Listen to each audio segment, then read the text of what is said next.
আসসালামু আলাইকুম ওয়া রাহমাতুল্লাহি ওয়া বারাকাতুহু। নাহমাদুহু ওয়া নুসাল্লি আলা রাসূলিহিল কারীম আম্মা বা'দ। ফাআউযু বিল্লাহি মিনাশ শাইতানির রাজীম। বিসমিল্লাহির রাহমানির রাহিম। ক্বালা আল্লাহু তাআলা ফিল কুরআনিল মাজিদ। ইয়া আইয়ুহাল্লাযীনা আমানু কুতিবা আলাইকুমুস সিয়াম কামা কুতিবা আলাল লাযীনা মিন ক্বাবলিকুম লাআল্লাকুম তাত্তাকুন। وقال النبي في الحديث الشريف طلب العلم فريضة على كل মুসলিম। প্রিয় সুধী মণ্ডলী, শুরুতে যে আয়াতটি পড়েছি, এই আয়াতে আল্লাহ পাক রব্বুল আলামিন আমাদেরকে রোজা সম্পর্কে অবগত করাচ্ছেন যে রোজা শুধুমাত্র কেবলমাত্র উম্মতে মুহাম্মাদের উপরে ফরজ ছিল না। এই যে রোজাটা আমরা পালন করছি, এই রোজাটা শুধুমাত্র কেবলমাত্র উম্মতে মুহাম্মাদের উপরে ফরজ এমনটি নয়। এর পূর্বেও যে উম্মত ছিল তাদের উপরও রোজা ফরজ ছিল। এরপরে যে হাদিসের টুকরোটা বলেছি যে তলাবুল ইলমি ফরিদাতুন আলা কুল্লি মুসলিম, প্রত্যেক মুসলমানের উপরে সাধ্য মতো, প্রয়োজন মতো যেইগুলো দৈনন্দিন প্রয়োজন পড়ে এমন ইলমগুলো অর্জন করা প্রত্যেক মুসলমানের উপরে ফরজ। যেহেতু আমরা রমজান মাস সম্পর্কে ভিডিও তৈরি করছি, এই জন্য আমরা রমজান মাস নিয়ে আলোচনা করব। এই রমজান মাসের মধ্যে কোন কোন বিষয়গুলো নিয়ে আমরা আলোচনা করব সেগুলো আপনাদের সামনে তুলে ধরব। রোজা অবস্থায় কি কি করা যাবে, কি কি করা যাবে না, কোন কোন কাজগুলো করলে রোজা ভঙ্গ হবে, কোন কোন কাজগুলো করলে রোজা মাকরুহ হবে, কোন কোন কাজগুলো করলে রোজার কাজা ও কাফফারা দুটোই ওয়াজিব হবে, আবার কোন কাজগুলো করলে শুধু রোজার কাজা ওয়াজিব হবে, এই বিষয় নিয়ে আলোচনা করব। তো আজকে আমরা টপিক রাখব যে কোন কোন বিষয়গুলো আমাদের সাথে ঘটলে বা হলে রোজা ভঙ্গ হবে না। বিশেষ করে মানুষের মধ্যে যেই প্রশ্নগুলো দেখা দেয়, আমরা ঠিক এমনই কিছু প্রশ্ন একত্রিত করেছি যেইগুলো মানুষের সাথে অনেক সময় ঘটে, মানুষ এই সম্পর্কে প্রশ্ন করে। এরকম আমরা ধারাবাহিকভাবে কয়েকটি প্রশ্ন একত্রিত করেছি। যদি আমাদের ভিডিওতে নজর রাখেন, আশা করি ইনশাল্লাহ আপনার প্রশ্ন হল হয়ে যাবে ইনশাল্লাহ। তো আমাদের প্রথম প্রশ্ন হলো, সেলাইন দিলে কি রোজা ভেঙে যায়? যদি কোনো মানুষ প্রয়োজনে সেলাইন দেয়, তাহলে কি সে সেলাইন দিতে পারবে রোজা অবস্থায়? তার কি রোজা ভেঙে যাবে কি যাবে না? তো দেখুন, এই বিষয়ে মসলা হলো, যদি শিরা উপশিরা দ্বারাই প্রয়োজনে কোনো কিছু পুশ করা হয় তাহলে রোজা ভঙ্গ হয় না। তাহলে আমরা বুঝতে পারলাম সেলাইন দিলে রোজা ভঙ্গ হয় না। আমাদের দ্বিতীয় প্রশ্ন হলো, রোজা অবস্থায় যদি কোনো ব্যক্তি ইনজেকশন লাগায় তাহলে কি তার রোজা ভঙ্গ হবে? উত্তর, রোজা অবস্থায় ইনজেকশন লাগালেও রোজা ভঙ্গ হয় না। আমাদের তৃতীয় প্রশ্ন, স্বপ্নদোষ হলে যদি কোনো মানুষ, যদি কোনো ব্যক্তি, যদি কোনো যুবক দিনের বেলা রোজা অবস্থায় স্বপ্নদোষ হয়ে যায় তাহলে কি তার রোজা ভেঙে যাবে? না, অনিচ্ছাকৃত যদি কারো স্বপ্নদোষ হয়ে যায়, যদি সে নিজে ইচ্ছাই না করে, অনিচ্ছাকৃত ঘুমরত অবস্থায় যদি স্বপ্নদোষ হয়ে যায় তাহলে তার রোজা ভাঙবে না।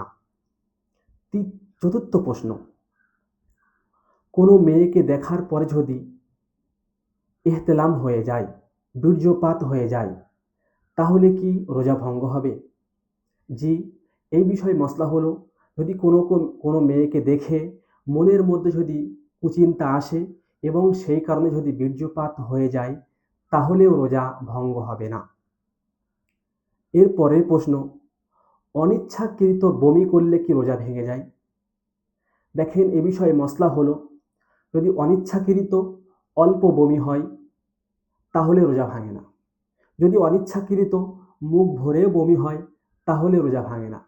যদি ইচ্ছাকৃত অল্প বমি হয় তাহলে রোজা ভাঙে না। যদি ইচ্ছাকৃত মুখ ভরে বমি করে তাহলে সেই ক্ষেত্রে রোজা ভঙ্গ হয়ে যায়।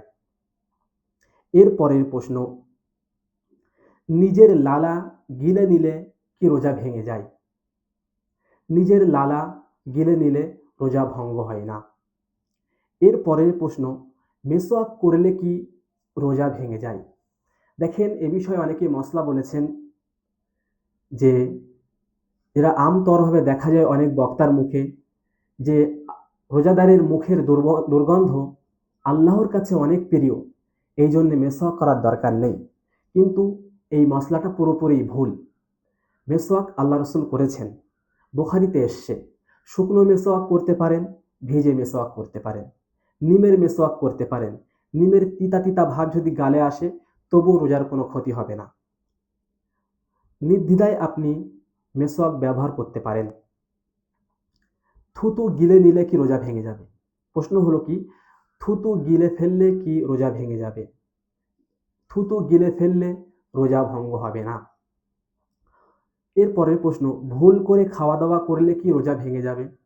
ভুল করে খাওয়া দাওয়া করলে রোজা ভঙ্গ হবে না। ভুল করে যা কিছু করবে তার জন্য রোজা ভঙ্গ হবে না। ভুল করে স্ত্রী সহবাস করে ফেললে কি রোজা ভেঙে যাবে? জি না, ভুল করে স্ত্রী সহবাস করলেও রোজা ভঙ্গ হবে না।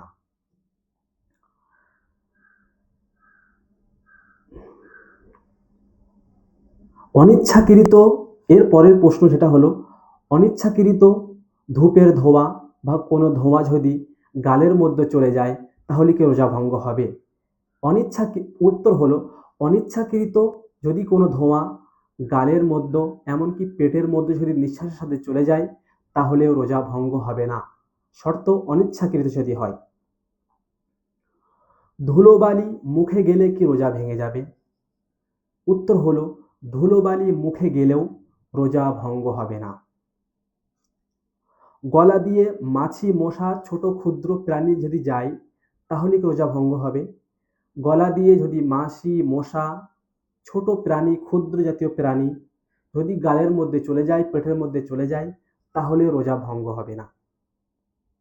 চোখে সুরমা লাগালে কি রোজা ভেঙে যায়? না, চোখে সুরমা লাগালেও রোজা ভঙ্গ হয় না। এরপরে প্রশ্ন হলো, ফুল, আতর বা সুগন্ধি জাতীয় কোনো বস্তুর সুঘ্রাণ নিলে কি রোজা ভেঙে যায়? উত্তর হলো, ফুল, আতর বা সুগন্ধি জাতীয় কোনো বস্তুর সুঘ্রাণ নিলেও রোজা ভঙ্গ হয় না। তেল লাগালে কি রোজা ভেঙে যায়? উত্তর হলো, তেল লাগালে রোজা ভাঙে না। এরপরে একটি মশলা আছে, কানে কি ড্রপ দেওয়া যাবে, নাকে কি ড্রপ দেওয়া যাবে? এ বিষয়ে মশলা হলো, দেখেন, অনেকে বলেছেন কানে দেওয়া যাবে, আবার কেউ কেউ বলে দেওয়া যাবে না।